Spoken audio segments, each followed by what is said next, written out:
You ever see an IV bag in the hospital and just trust it? Trust that the clear liquid inside is perfectly pure, totally safe? Of course you do. We all do. But that trust, it's built on this massive, invisible system of protection. So today, let's pull back that curtain and see what it really takes to keep our medicines sterile. And this number right here, this is why it all matters so much. 21. That's how many people died back in 2012 from a fungal meningitis outbreak. All of it traced back to contaminated medicine. It's just a stark, powerful reminder that when this system fails, the consequences are absolutely devastating. So that leads us right to the big question, right? What does it actually take to create that perfectly safe, sterile medicine we all count on? Well, the answer is this fascinating mix of extreme engineering, super meticulous procedures, and just constant vigilance. To really get a handle on the solution, we have to start by understanding the problem. You see, sterile medicines are under constant attack from enemies we can't even see. And believe me, this isn't some new concern. For a long time, healthcare guidelines have recognized that a single, tiny mistake in this process can lead directly to patient harm or, yes, even death. This is exactly why the standards are so incredibly high. So, let's meet the villains of our story. We're fighting three main types of these invisible enemies. First up, you've got living microbes, things like bacteria and fungi. Second, there are non-living particulates. Think microscopic specks of dust, little skin cells, or fibers from our clothes. And third, you have endotoxins, which are these toxic substances that bacteria leave behind even after they're dead. So how on earth do you fight an enemy you can't even see? Well, you build a fortress, an environment that's so controlled, so incredibly clean that contaminants just can't get in or survive. The whole strategy, it really starts with the physical space itself. It's fundamentally designed to keep those microscopic threats out from the very beginning. And we're not just talking about a clean room. This is an engineering marvel of air pressure, filtration, and flow. And this fortress, it has layers of defense, kind of like a castle. First, people enter the ante area to scrub in and get into special gowns. From there, they move into the buffer area. That's the clean room itself, which has unbelievably pure air. And then, inside that is the primary engineering control, or PEC. It's an even cleaner workbench where the medicine is actually handled. Every step is a journey deeper into a more sterile world. Now, the tech that makes this whole thing possible is really the heart of the fortress, the HEPA filter. And listen, this is not like the filter in your vacuum cleaner at home. It is more than 99.99% efficient at capturing particles, even the ones that are scientifically the hardest to trap.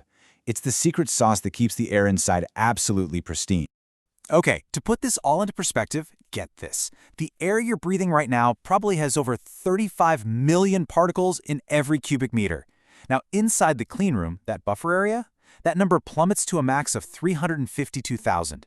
And in the most critical zone, the PEC, where they work, just 3,520. That is a reduction of over 10,000-fold. It's just staggering.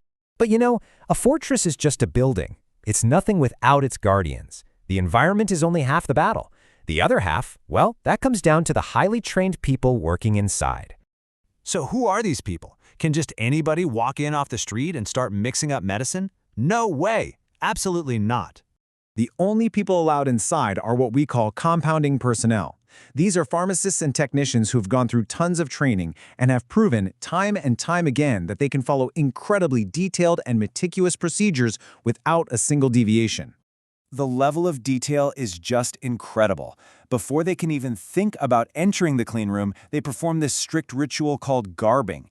Every single step is designed to minimize contamination from the biggest source there is, us, the human body. They cover everything, wash for a specific amount of time, and even sanitize their sterile gloves after they put them on. Once they're inside, their most crucial skill is something called aseptic technique. You can think of it like a carefully choreographed dance where every single movement is planned to prevent contamination. The golden rule is simple, but it's really hard to master. Only sterile things can touch other sterile things. That's it, nothing else. So how do you really know if someone has mastered this sterile dance? You test them, of course. And one of the most important tests they have to pass is called a media fill test. It's basically the final exam for their technique. Instead of using real drugs, technicians go through all the motions of their job using a sterile liquid that microbes just love to grow in.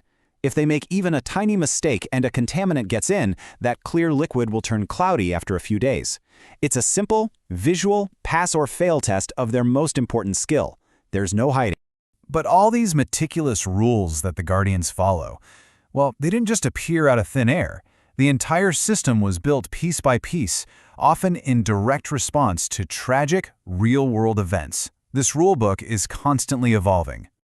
The regulations we have today were, sadly, often written from tragedy. Outbreaks in 1971 and 1990 led to some of the first guidelines.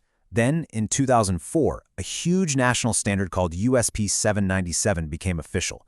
And that 2012 outbreak we talked about at the beginning, that led to even stricter rules and much tougher enforcement.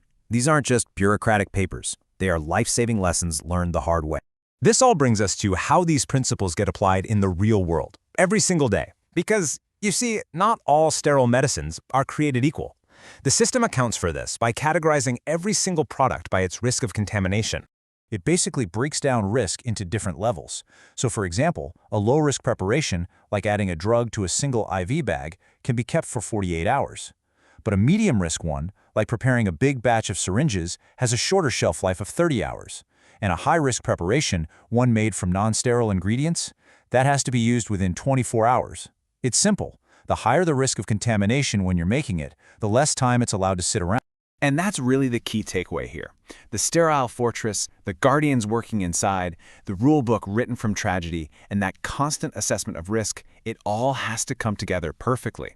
It's this immense, complex, and almost completely invisible system with one single overriding goal: to protect the patient, to protect you.